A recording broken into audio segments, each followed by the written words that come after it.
Hello, I wanted to show you, there's like a few ways of getting to, I have my notes on the other monitor, The Economist, Wall Street Journal, and New York Times. And there's huge backlogs that you can access, but there's different places to go. First one, and we do have access to all of these, except for maybe The Economist, back to the first issue. So you could start out and you could say, if somebody was looking for The Atlantic, you could just type in the main search, the name of the journal. Newspaper, journal, publication, those all fall under journals. And then you could find it that way. But I don't like that way. I mean, there it is, goes back to 1981, shows up in particular databases and blah, blah, blah. Let me show you my favorite shortcuts. At the Marriott Library homepage, if you go to databases, I suppose you could go to journals, look it up there, but there's like tens of thousands of journals. If you go database by type, you can go to newspapers. The Economist is not a newspaper, but let's bear with me on that one. So if you go to newspapers, there's two that I want you to consider. One is called Nexus Uni. Nexus Uni has, if you go into it, you can look up many of the newspapers in the United States. But the cool thing about Nexus Uni is it has coverage of major newspapers from throughout the world in a variety of languages. I had a professor who was looking at El País, I probably mispronounced that, in Mexico City. But there was also a bunch of other Mexico City newspapers. So you can just go into publication, or you could do advanced search and get into news and things like that. This one's kind of fun to mess around with because you never know what you're going to find. One that's a little more formal is called US News Stream. This one's easier to use, but it doesn't have the papers from outside North America as much.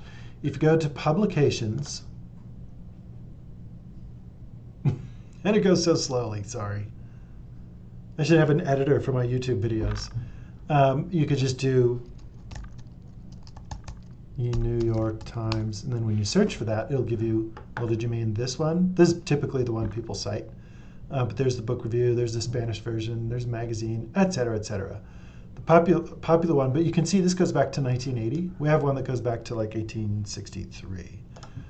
When you click on this, though, in particular, now you can search all the way back to 1980 up to our current day, things in the New York Times. And you can even do it in an advanced search. So you could just keep that. And then every time you want to add something. So whatever keywords you want to search, this is full text, and it's great. And some of the older ones have like PDFs, so you can see the original formatting. So I'd recommend this one for Wall Street Journal, New York Times. Just for fun, let's see if The Economist shows up in here.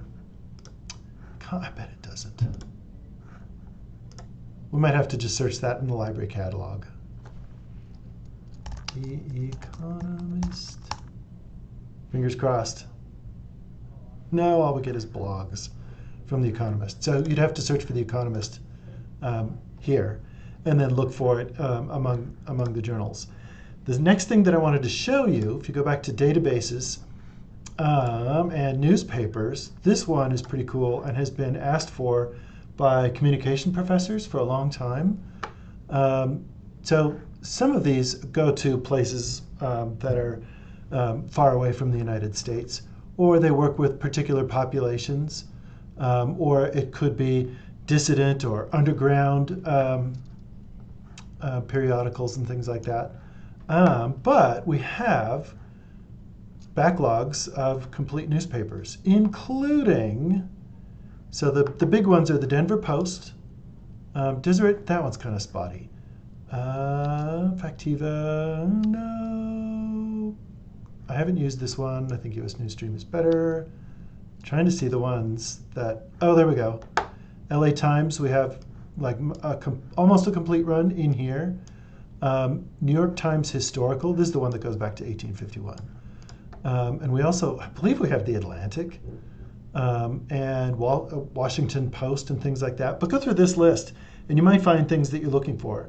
If you want to search for most of the newspapers just wholesale, that Nexus Uni and US Newsstream, you can put in enough keywords to make it specific to a city or a topic or an event, and you'll get all these different cities talking about it.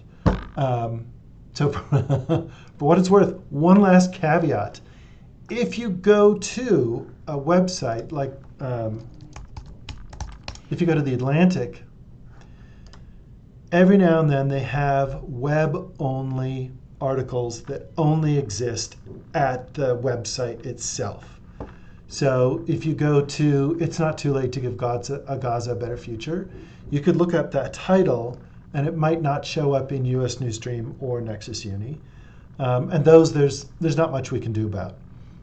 Having said that, every time you open up a different browser, you get one free article. So you could just try that if you need an article from time to time. But even interlibrary loan, we can't request those. There's some weird licensing thing that prevents us from doing that. Okay, everything else I should answer in the email, but thanks for watching to the end. I hope this helped.